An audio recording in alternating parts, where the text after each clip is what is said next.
Buongiorno, ben trovati al nostro consueto approfondimento dedicato ai temi della salute. Il Natale non è soltanto un momento di festa, ma anche un'occasione preziosa per fermarsi e riflettere, fare così un bilancio dell'anno che sta per terminare e segnare gli obiettivi per il 2025. Dunque, quali sono le sfide della sanità trevigiana? Per parlarne abbiamo invitato il direttore generale dell'ULSS 2 Marca Trevigiana, il dottor Francesco Benazzi. Buongiorno, ben trovato. a lei, buongiorno a tutti. E il direttore sanitario dell'ULSS 2 Marca Trevigiana, Stefano Formentini. Buongiorno e ben trovato. Abbiamo tantissimi argomenti di cui parlare quest'oggi, ma direttore, non possiamo non partire dalla notizia del decesso che è arrivata questa mattina, appunto, del 22enne Francesco Favretto, insomma, rimasto vittima dell'aggressione brutale in centro a Treviso lo scorso 12 dicembre. Sì, guardi, noi intanto come azienda, come ULSS, come personale siamo vicini alla famiglia perché capiamo quanto difficile sia in questa situazione perdere un figlio, ovviamente in una situazione gravissima dove questa persona è stata aggredita da altre persone, e noi abbiamo tentato di tutto, nel senso è stato in terapia intensiva, abbiamo cercato in qualche modo di aiutarlo a sopravvivere, però purtroppo la situazione è talmente grave che è stato impossibile, ecco, fare in modo che lui comunque ne uscisse. Ecco, le condizioni erano talmente gravi che, insomma, purtroppo dopo 10 giorni da questa brutale aggressione è arrivata anche questa notizia.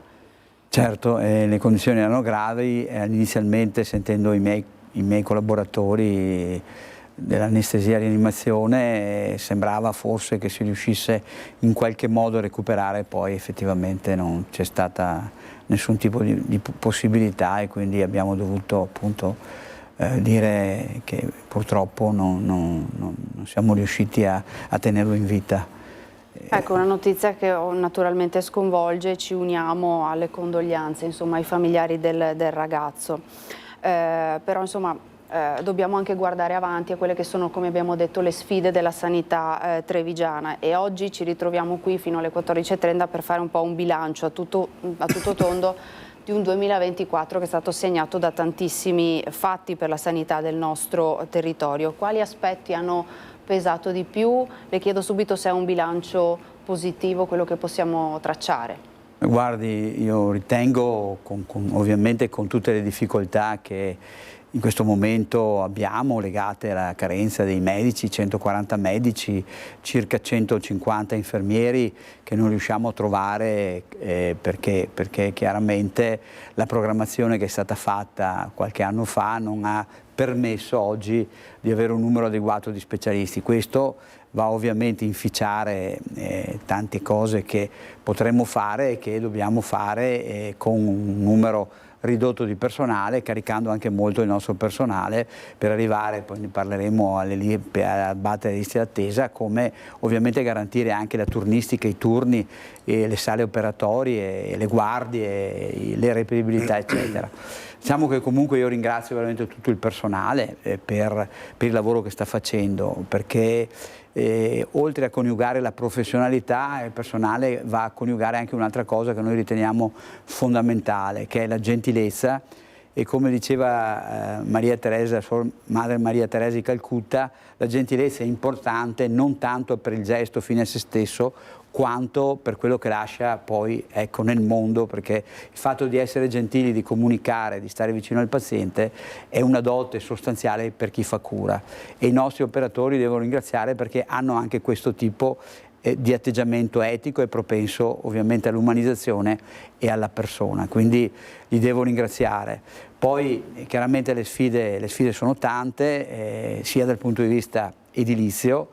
Abbiamo quasi completato la cittadella sanitaria di Treviso, l'ospedale Cafoncello, stiamo lavorando in modo alacremente per il nuovo ospedale di Conegliano, stiamo lavorando su Oderzo, tanta tecnologia e soprattutto l'applicazione, che il 2025 sarà diciamo, l'anno importantissimo per far questo, del DM77, che significa praticamente la sanità territoriale, cioè in poche parole spostare dall'ospedale cosa che non è acuto al territorio per tutta la cronicità, quindi le case di comunità, gli ospedali di comunità, le COT e gli infermieri di famiglia che poi andranno nel territorio a fare sia la prevenzione che le cure, ma soprattutto saranno all'interno delle case di comunità. Quindi una sfida importante che chiaramente che noi cerchiamo di affrontare al meglio. Io ringrazio anche tutti i cittadini di Treviso, della provincia di Treviso, perché chiaramente tra noi deve esserci un patto di solidarietà. I nostri medici fanno il possibile, come dicevo, i nostri infermieri, il nostro personale. Ecco, abbiamo bisogno della solidarietà della gente che capisca che noi facciamo tutto quello che possiamo fare, ovviamente con le risorse umane che abbiamo, però lo facciamo veramente col cuore.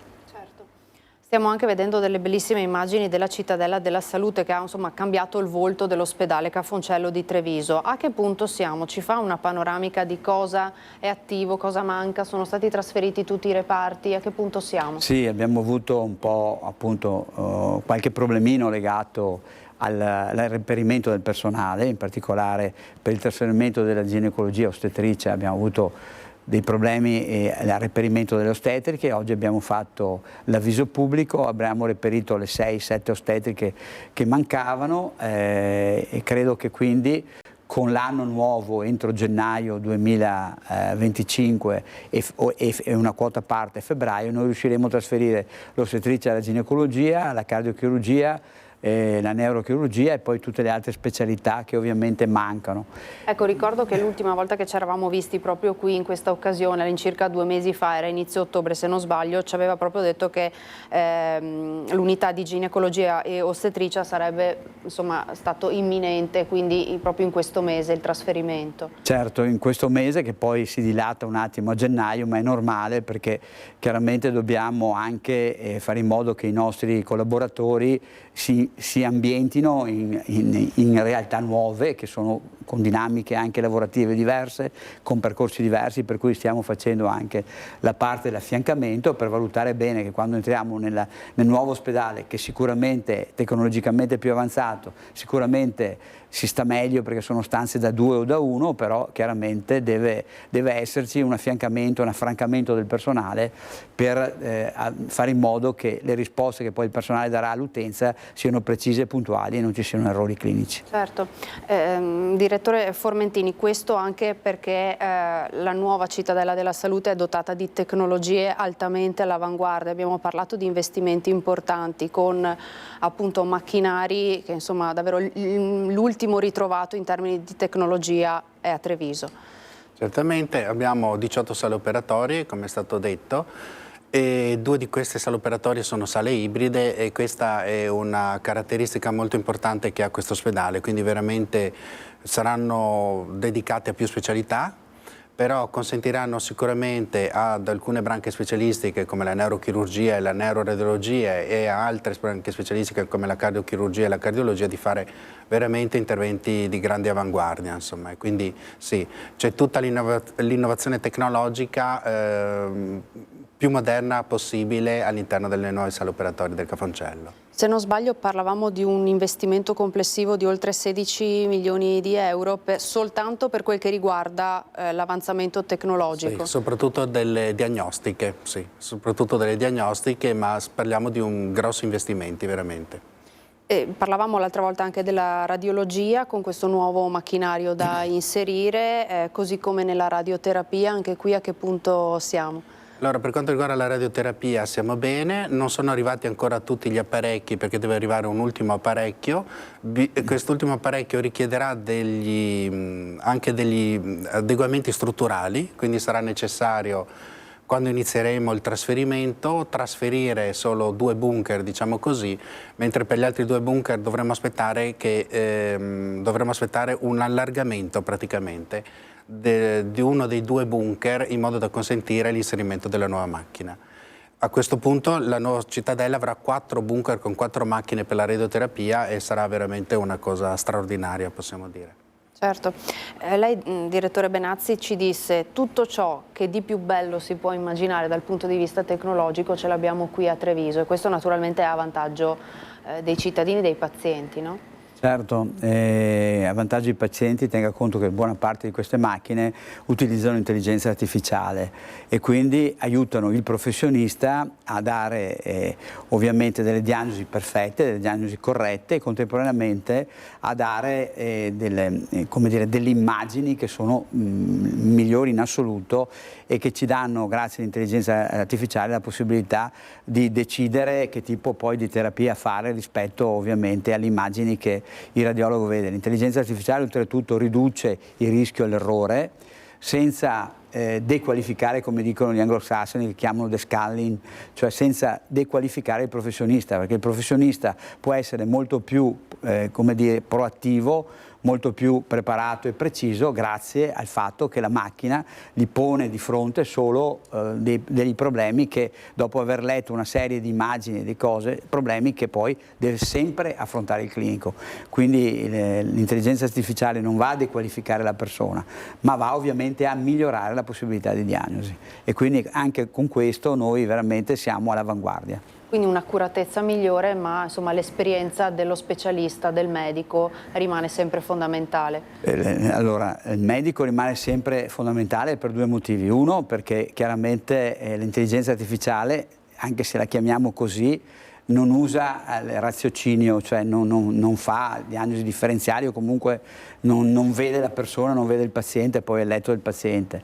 In secondo luogo perché la carica umana, l'umanità quindi, il rapporto col paziente, la gentilezza, la comunicazione, un'intelligenza artificiale non può averla perché è una macchina che dà dei risultati, ma non è mai l'uomo che invece ha quella carica empatica che le macchine non possono avere. Certo. Direttore Formentini, sempre in questo bilancio del 2024 dobbiamo parlare anche del laboratorio unico, anche questo con attrezzature all'avanguardia. Anche da questo punto di vista che passi in avanti sono stati fatti? A che punto siamo rispetto a quando ci eravamo visti 2 mesi fa, ad ottobre? Allora, qui è in corso, è stato fatto il bando per una gara praticamente per avere il laboratorio unico che verrà quindi centralizzato su Treviso. È stato espletato il capitolato e adesso si tratterà appunto di procedere con la gara, con l'espletamento della gara. A seguito di questo quindi verrà tutto centralizzato, tutta l'attività laboratoristica verrà centralizzata con un'alta automazione presso l'ospedale Cafoncello e servirà a tutta l'azienda OLS 2 e potrà essere utilizzabile e fruibile anche da altre strutture o privati accreditati o altre strutture anche private che vorranno accedervi, insomma, perché sarà avrà delle capacità di offerta e di elaborazione dei campioni che è molto ampia, insomma. Quindi anche insomma potranno usufruirne anche le RSA, come no? Dicevamo. Certo, beh, noi già oggi andiamo a processare campioni di esami eccetera per le RSA. Potrà essere anche un riferimento, già lo siamo per qualche esame anche per altre province, per altre aziende e quindi credo che il fatto di centralizzare, prima cosa, si diminuiscono i costi di ogni singolo esame e questo è positivo perché così i soldi che oggi si utilizzano per fare gli esami si possono reinvestire sempre in sanità in modo tale quindi da dare maggiori risposte anche in termini di LEA. D'altra parte il fatto di razionalizzare porta a fare in modo che i tecnici che lavorano, i medici che lavorano siano altamente qualificati e soprattutto lavorino insieme, quindi con una crescita professionale di tutti in un luogo unico e questo è positivo, sicuramente positivo. Anche per i cittadini un risparmio in termini di proprio economico e anche di tempistiche nelle refertazioni? Beh, guardi, io ci tengo a dire che il cittadino non perde niente, anche perché dobbiamo distinguere due fasi. La fase del prelievo, del sangue o di altri esami ematoclinici fatti che vengono fatti in sede dislocate, quindi saranno fatti oggi, sono fatti nei distretti, nelle sedi distaccate che non verranno toccate, domani saranno fatte nelle case di comunità, quindi per il cittadino non cambia niente, sono le provette che girano, solo che invece di girare in 3 laboratori, giri un laboratorio solo e quindi si riesce a organizzare meglio il sistema, con costi ovviamente inferiori. Possiamo, direttore Formentini, tracciare un diciamo così, capire quando arriverà a compimento questo laboratorio unico, avere delle tempistiche, oppure è ancora un po' prematuro? Diciamo che forse è ancora un po' prematuro avere delle date precise. Adesso siamo nella fase appunto dell'elaborazione del capitolato, adesso dovrà essere fatta una procedura di gara, insomma, che la procedura di gara ha i suoi tempi, ha le sue norme che devono essere rispettate, i suoi tempi di aggiudicazione eventualmente, quindi insomma sono dei tempi, diciamo così, tecnici, però ci vorranno ancora dei tempi. E quando arriverà a compimento appunto avremo tutti dei vantaggi. Dicevamo, direttore Benazzi, che questo è stato un anno caratterizzato anche dalla mancanza del personale, quindi ci sono medici che mancano nei reparti, così come nei pronto soccorso. Abbiamo detto 140 medici e non ricordo quanti infermieri. Circa 180 infermieri. Quali sono le specialità che sono un po' più carenti? Quando dico 180 infermieri dobbiamo tener conto che noi abbiamo solo 120 infermieri che mancano, complessivi tempi pieni equivalenti, che vuol dire, cioè noi abbiamo circa 900 leggi 104, che sono quelle giustamente che diamo per le persone se hanno dei problemi in famiglia, figli, eccetera. Questi circa 900 leggi 104 producono la mancanza di 104 tempi pieni equivalenti, cioè vuol dire che noi sistematicamente a noi mancano, a prescindere che anche li trovassimo, 104 persone, solo così. Dopo è chiaro, abbiamo persone che vanno in pensione e i tempi ovviamente dei concorsi che vengono fatti da Azienda Zero, quelli che facciamo noi, hanno giustamente dei tempi legati alle prove, quindi orali, scritte, eccetera. Poi i telegrammi che partono circa un mese, questi ci dicono no, non vengo, oppure vengo se ovviamente vado in quel posto e non nell'altro posto, perché succede anche questo, cioè il fatto stesso di aver avuto una cattiva programmazione nazionale sia per medici e per i medici ha portato a dire che oggi i medici che si trovano ancora decidono loro dove vogliono andare. Possono anche rifiutare di andare negli SPOC, in qualche ospedale SPOC, quindi Conegliano, Vittorio, Montebelluna, Castelfranco o Derso, perché ritengono che o li mettiamo a Treviso o non vengono. Quindi abbiamo purtroppo di confrontarsi anche con queste realtà.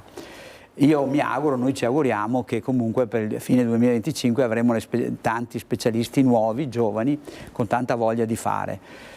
Quello che mancheranno, quali specialità mancheranno? Sicuramente la dermatologia, è una specialità che è difficile. Che ha poco appeal? No, che ha tanto appeal, il problema è che sono pochi posti in scuole di specialità. L'appeal è tantissimo, è una delle specialità che ha il 100% di presenza, voglio dire. Il problema è che fanno pochissimi posti e quindi chi fa il dermatologo preferisce andare a lavorare all'esterno perché fa ambulatori privati, per carità è giusto così, e quindi abbiamo queste carenze. Qualcosa poi lo abbiamo sicuramente nel mondo della medicina interna, anche qui nei pediatri. I pediatri spesso e volentieri scelgono di andare a fare il pediatra libera scelta perché chiaramente non fanno le notti, non fanno quindi le guardie, non fanno le reperibilità e quindi fanno una vita, soprattutto essendo la sanità anche donna, noi abbiamo l'82% di donne ormai che lavorano nella nostra azienda, preferiscono le pediatre a lavorare ovviamente nel territorio perché non hanno questi turni e quindi la pediatria è un'altra specialità che oggi è difficile da reperibile. Noi siamo convinti però che anche qua a fine dell'anno 2025 avremo i pediatri. Stessa cosa vale per i ginecologi, altra professione difficile perché il ginecologo di solito va a contemperare sia la sala operatoria che le visite, eccetera, i parti e quindi anche in questo caso qua noi abbiamo carenze legate ai ginecologi. Ci auguriamo che qua sarà più difficile che a fine 2025 arrivino dei ginecologi. Poi altre specialità direi che in qualche modo noi riusciamo a tamponare oggi con le scuole di specialità, riusciamo a trovare le persone. Faccio un esempio, qualcosa abbiamo anche difficoltà da trovare per esempio sulla medicina del lavoro. Medicina del lavoro è un'altra specialità che specializza poche persone ed è difficile, eppure sono importanti, perché quando parliamo di spesa, quando parliamo di indagini, quando parliamo di andare a lavorare nelle fabbriche, fare prevenzione nelle fabbriche, cercare con le aziende di fare dei percorsi, si fanno sì con i tecnici, ma si fanno anche con i medici dello Spisal. E in questo caso qua, proprio il numero di questi è molto limitato. Certo, insomma, quindi una carenza che ha caratterizzato quest'anno di queste specialità e che insomma, con ogni probabilità si trascinerà anche nel 2025 diciamo in miglioramento. Con qualcuna sicuramente, però credo che avremo qualche soddisfazione perché il numero di specializzandi che si specializzano a fine 2005 è molto più importante rispetto al 2024 e al 2023.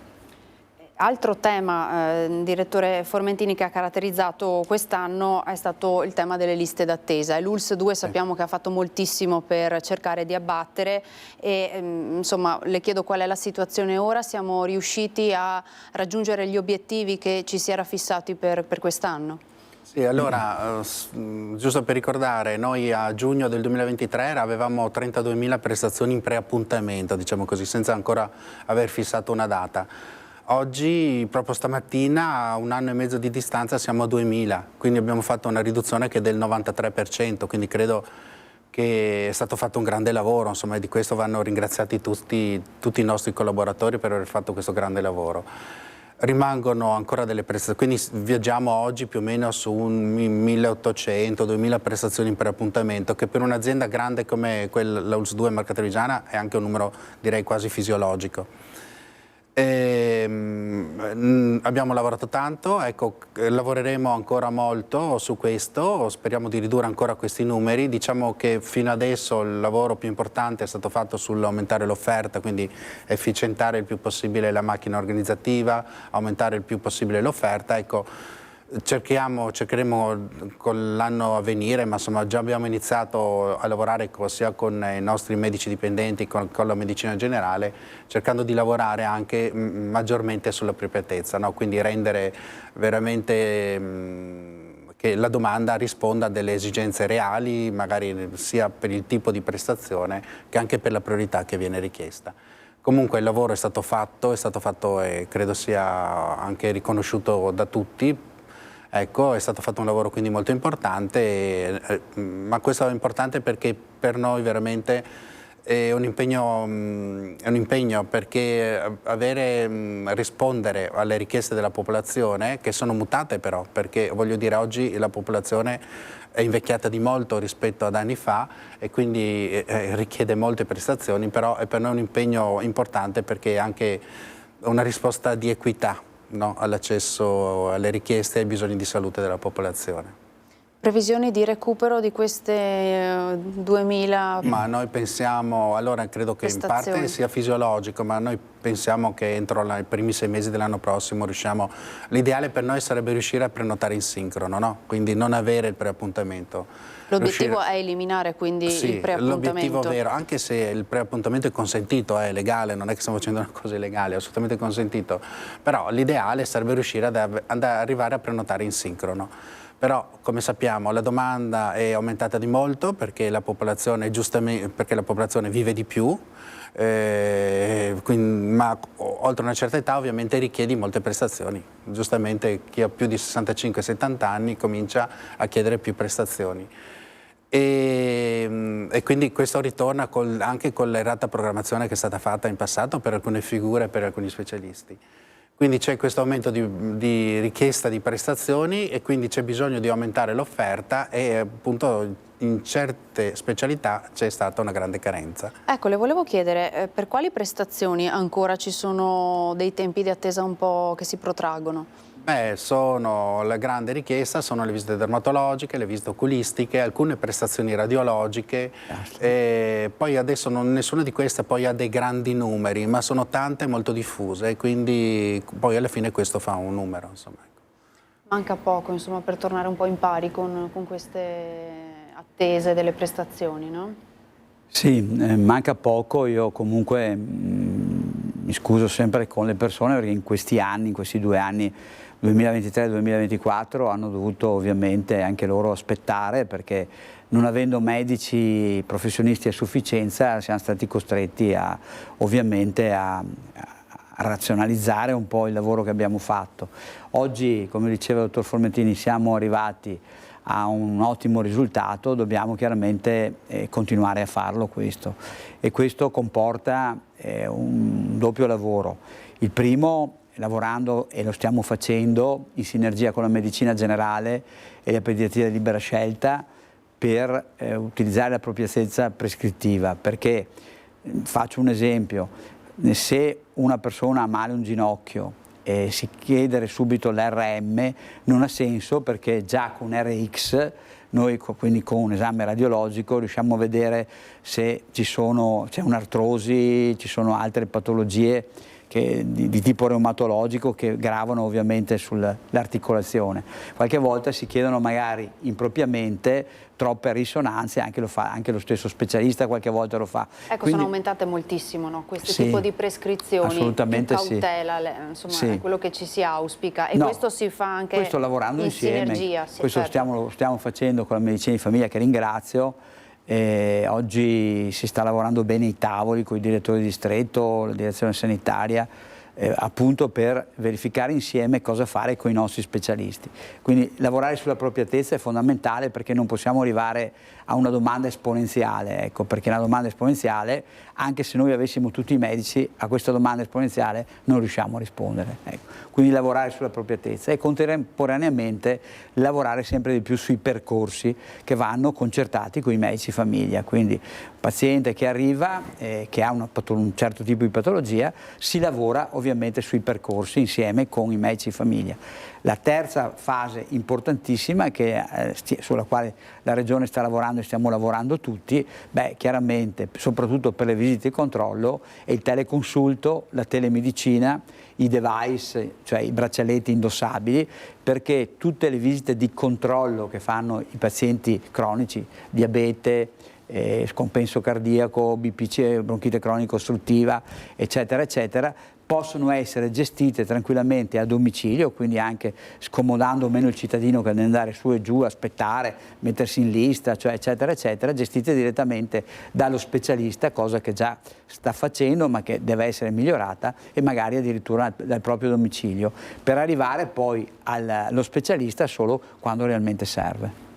Ecco, poco fa insomma parlavamo di specialità che hanno appeal, e tra queste c'è anche la medicina di base. Sono sempre di più i giovani che scelgono la medicina territoriale, sì, e quindi appunto vogliono diventare medico di base. Tra l'altro la scorsa settimana è iniziato anche il 20° corso di formazione della Scuola di Sanità Pubblica all'ospedale di Mestre, e ci sono tantissimi giovani trevigiani che appunto stanno frequentando il corso per diventare medico di base. Noi siamo felici di questo, credo che sia il più bel mestiere del mondo, quello del medico di famiglia, perché è il mestiere dove la persona, il medico è direttamente a contatto con la persona, ma in modo molto, cioè un po' come era una volta, cioè il medico di famiglia è anche il confessore della persona, è colui che raccoglie ovviamente non solo la patologia, ma anche i suoi drammi, le sue preoccupazioni, le sue difficoltà.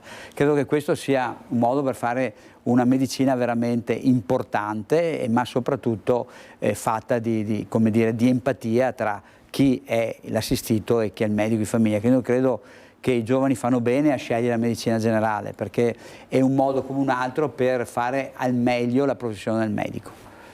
Certo. Appunto più giovani che scelgono queste specialità, e ritorna anche appunto il tema della appropriatezza prescrittiva, no? Ne avevamo parlato nella scorsa puntata, questo è sicuramente uno degli obiettivi strategici per la sanità del futuro.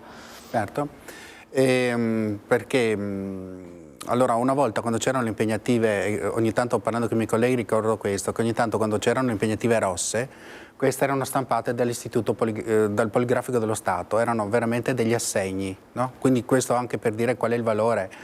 Ecco, quindi dobbiamo tutti ricordarci di questo, noi, i medici in missione generale, i medici ospedalieri e anche i pazienti, che ogni volta che viene fatta un'impegnativa, cioè vengono consumate delle risorse, ecco. E quindi bisogna stare molto attenti che queste risorse, che questo sia veramente necessario e sia la cosa migliore e più opportuna da fare per quella paziente, per quella patologia, per quel caso, ecco.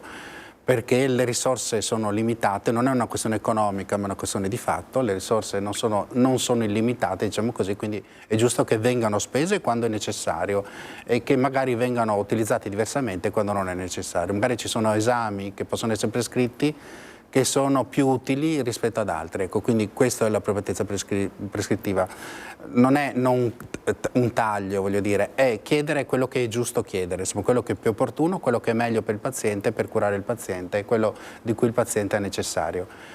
E appunto, come dicevamo, non è niente di impositivo, è un lavoro di squadra che bisogna fare tutti insieme, i pazienti, i medici di medicina generale, i medici ospedalieri e anche le direzioni, insomma anche la direzione sanitaria, la direzione generale, siamo tutti insieme, dobbiamo lavorare tutti insieme in squadra e lavorando insieme siamo sicuri di fare un ottimo lavoro. E anche qua insomma serve sinergia.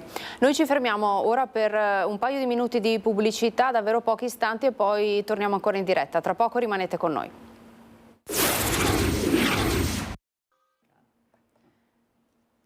Ben ritrovati in studio ancora nuovamente in diretta, torniamo a parlare di sfide della sanità trevigiana. Durante la pubblicità è arrivata una domanda che rivolgo al direttore Formentini, perché una signora ci chiedeva a che punto siamo con la lista d'attesa per una visita in quarta chirurgia, se abbiamo capito bene. Allora guardi, se si tratta di una visita chirurgica generale, diciamo così, va fatta al CUP e a noi non risultano che per le visite di chirurgia generale ci sono tempi di attesa particolari al CUP, quindi non è una di quelle specialità critiche.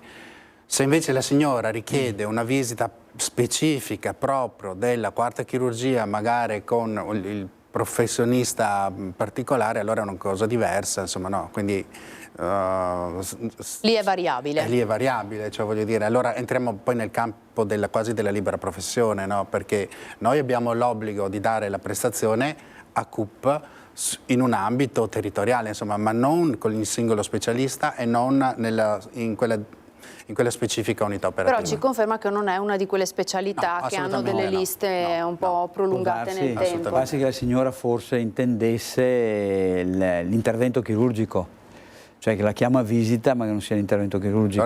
Allora è diverso, difatti è una cosa che con il dottor Annichiari, con la Regione, stiamo prendendo in esame e che per il prossimo anno andremo, ovviamente noi oggi facciamo tutti gli interventi oncologici nei tempi eccetera eccetera, poi ci sono degli interventi che invece hanno dei tempi un po' più lunghi perché non sono urgenti, per cui il prossimo anno andremo a prendere in mano anche questi e quindi cercheremo anche qua di dare una risposta a tutta la gente che ci chiede di fare l'ernia inguinale, per non dire l'appendicite, che non sia acuta chiaramente, oppure qualsiasi altro intervento della ciste che deve essere fatto e che naturalmente magari i tempi si allungano un po' di più perché tutti siamo orientati sui tumori o sulle patologie importanti, ma comunque che hanno una priorità. Che hanno una priorità, sì. Direttore Benazzi, è stato questo anche un anno contrassegnato dalle tante vite spezzate in incidenti stradali. Certo. Io ricordo che proprio qui a settembre ho avuto ospite la dottoressa Ferramosca, il primario del SUEM di Treviso, che ci aveva raccontato quanto l'estate 2024 fosse stata terribile da questo punto di vista. E nel 2024, già arrivati a questo punto, sono già 63 le vite spezzate sulle strade. Non di più adesso. E sono forse anche in ulteriore aumento, 67. Ci sono le festività e quindi insomma che cosa si può fare da questo punto di vista? Guardi, allora, io credo che si debba lavorare sempre più in sinergia, nessuno deve lavorare da solo, noi con la prevenzione, con l'educazione, la salute, nelle scuole. Abbiamo fatto anche un progetto che io ritengo molto avveniristico, che andremo ad allargare ovviamente a tutte le autoscuole. D'accordo con un gruppo di autoscuole, 8 autoscuole, abbiamo deciso di andare per i futuri patentati, neopatentati, nelle autoscuole con i nostri specialisti, portando, e li ringrazio per questa, Daniele Furlan e altre persone che hanno avuto una disabilità a causa di incidente stradale, portando loro come testimonial, che hanno parlato ai ragazzi e hanno spiegato ai ragazzi neopatentati quanto bisogna stare attenti quando si va in macchina o si va in moto. Non l'uso del cellulare, non l'uso di sostanze, non la distrazione, non ovviamente l'alcol, cioè in poche parole hanno spiegato come finisce una vita nel momento in cui si ha un incidente importante dove si resta in sedia a rotelle, si fa un danno midollare, eccetera. Quindi credo che questo sia stato molto significativo. Dovremmo rinvigorire ancora di più il messaggio perché magari questi ragazzi al momento capiscono e dopo passato un anno tornano ovviamente a avere gesti così un po' spavaldi, correndo di più, rischiando molto di più. Però ecco il messaggio che tutte le istituzioni stanno dando, da noi, dalla prefettura, dalle forze di polizia e quindi dalla scuola stessa, e il messaggio è teneteci alla vostra vita, perché è importante. Nel momento in cui fate un incidente potete portare via la vita di una persona o perdere la vostra, oppure rimanere ovviamente in carrozzina o con dei postumi importanti. Questo è un po' il messaggio da dare, stiamo lavorando insieme, speriamo che, ecco, che poi questo porti dei frutti importanti. Abbiamo una telefonata in studio, sentiamo cosa ci vogliono dire da casa. Pronto, buongiorno, chi c'è in linea con noi? Pronto, buongiorno. Buongiorno signora. Prego. Niente, volevo chiedere al dottor Benassi se sarà possibile in futuro avere, siccome io ho un uomo con autismo, un ragazzo adulto, 38 anni con autismo, se in futuro si può sperare di avere un neuropsichiatra che curi i nostri ragazzi anche qui a Treviso. Sì, grazie per la sua domanda, signora. Grazie signora la domanda. Guardi, la Regione è stata, diciamo, ha fatto una norma, una DGR, dove vede noi e Verona, ecco, come centri importanti per l'autismo. Tant'è che stiamo lavorando, e questa è una buona notizia, non l'abbiamo detta ovviamente, ma è una buona notizia. Abbiamo la Regione, adesso andremo nella commissione tecnica della Regione che si chiama CRIT, Commissione per gli investimenti, dove ci autorizzerà ovviamente a creare nell'area del GRIS dei posti diciamo di ricovero diurno e anche dei posti di ricovero temporaneo e anche continuativo, più con dei posti letto anche come sollievo, e naturalmente anche un centro diurno dove i nostri ragazzi possono, le nostre persone possono ovviamente stare insieme. Questo, i lavori credo che partiranno, anzi partiranno sicuramente il prossimo anno, e le posso garantire che insieme a questi lavori noi facciamo altre due cose.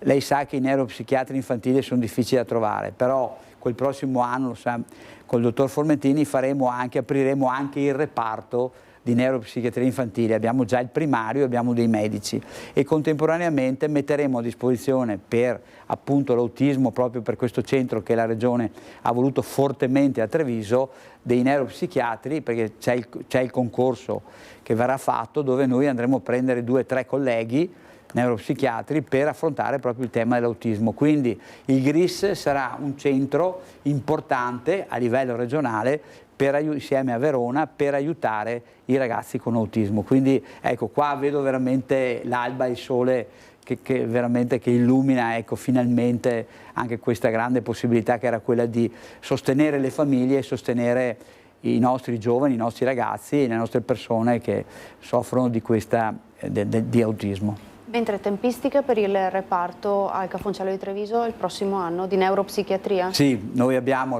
intanto preso le persone, abbiamo preso il primario, abbiamo preso 3 neuropsichiatri, e quindi adesso, quando si sposterà, finiamo di spostare nella cittadella, si apriranno degli spazi. In questi spazi noi faremo gli 8 posti letto di neuropsichiatria infantile. Anche qui insomma è un punto di svolta importante per l'azienda sanitaria. Anche perché l'esigenza è sentita, perché in alcuni casi ovviamente i casi vengono trattati, insomma non è che non vengono trattati, però attualmente sono appoggiati qualcosa in pediatria, insomma, quindi sono situazioni non dedicate. E invece quando con l'apertura del nuovo reparto sarà un reparto dedicato, con personale dedicato, quindi sicuramente sarà un livello più alto. E quindi molto importante. Assistenziale. Direttore Benazzi, è stato questo anche un anno segnato moltissimo, un po' in tutta Italia, ma anche negli ospedali trevigiani, dalle minacce e le aggressioni al personale sanitario. Fuori onda ci raccontava che ce n'è stata anche una recentissima nei giorni scorsi. Sì. Anche questo preoccupa? Sì, preoccupa molto, perché la vocazione di infermiere, di OSS, di medico, in particolare in certe situazioni, quindi il pronto soccorso, ma la psichiatria, per non dire altri reparti dove c'è proprio il front office, cioè c'è il contatto diretto con le persone, è diciamo una situazione difficile, dove già il personale che è ridotto, perché non troviamo medici pronto soccorso, non troviamo persone disponibili a lavorare in pronto soccorso. Quindi se c'è questa aggressione, chiaramente avremo sempre meno persone che sono disponibili a venire a lavorare in pronto soccorso, quindi in front office.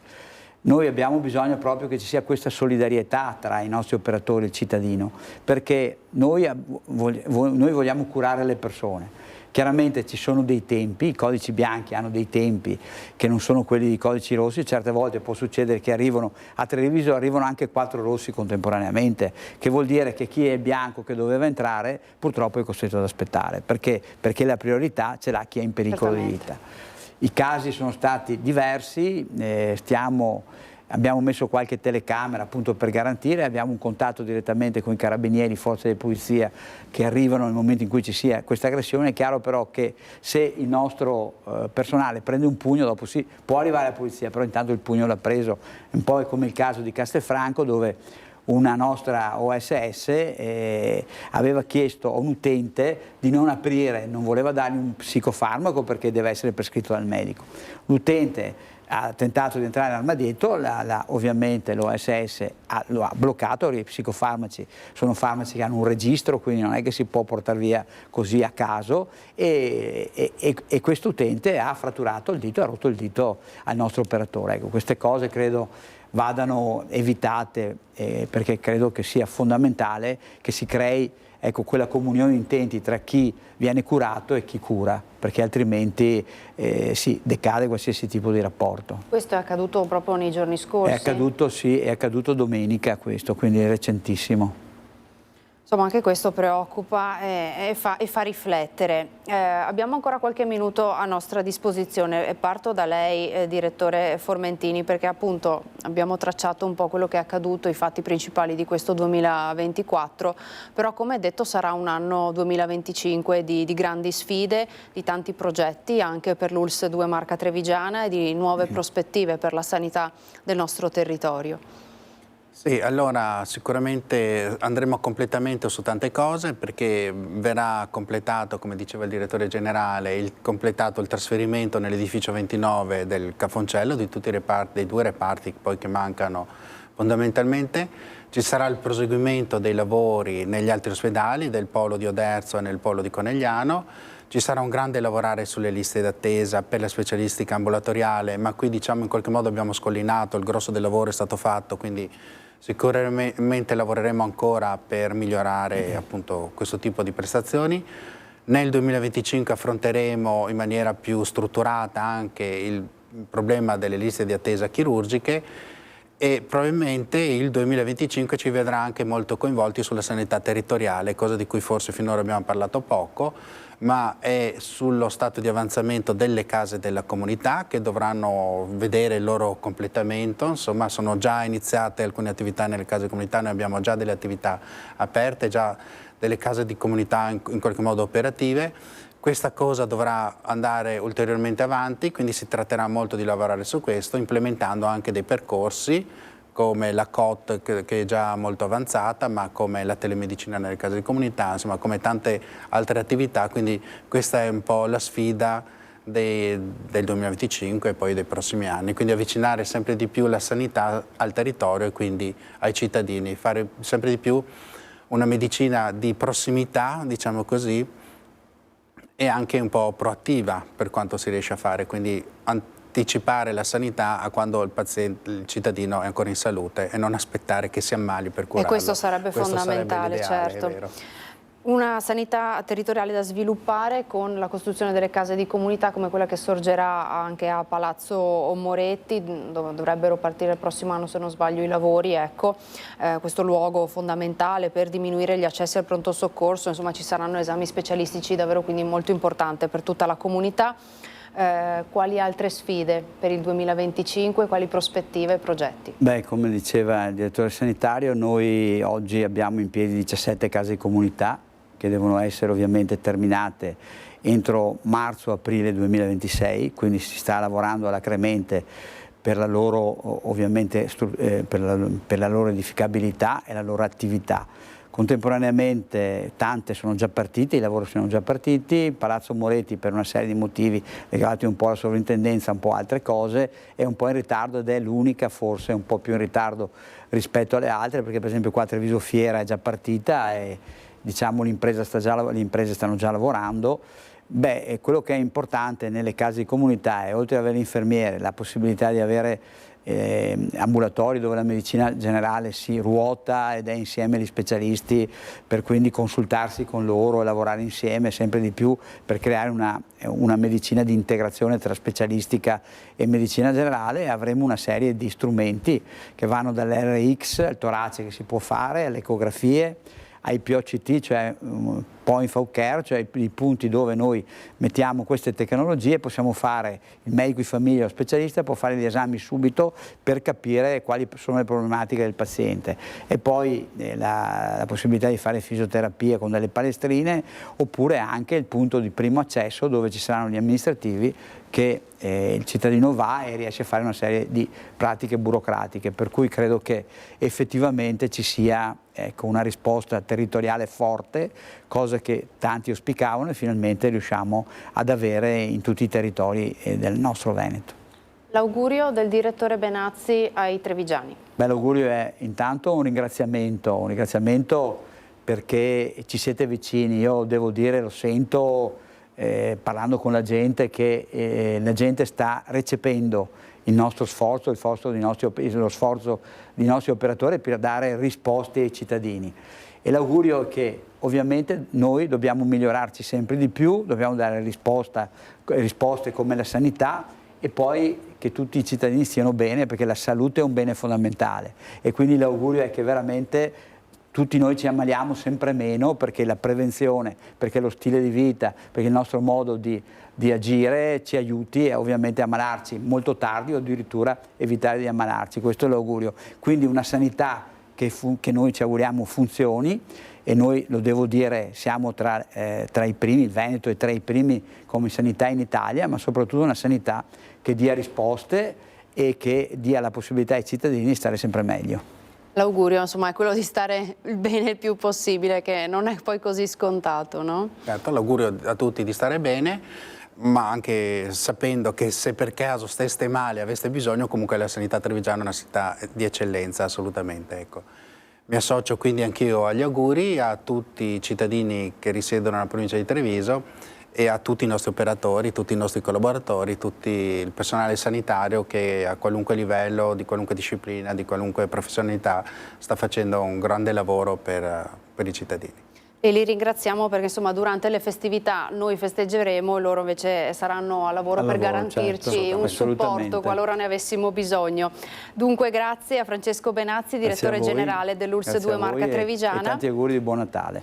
E a Stefano Formentini, direttore sanitario. Grazie, tanti auguri, grazie. Grazie a voi di averci seguito da casa, grazie a Francesca Pezzo e Andrea Basso in regia. Vi lascio al film e vi auguro un buon proseguimento di giornata in nostra compagnia.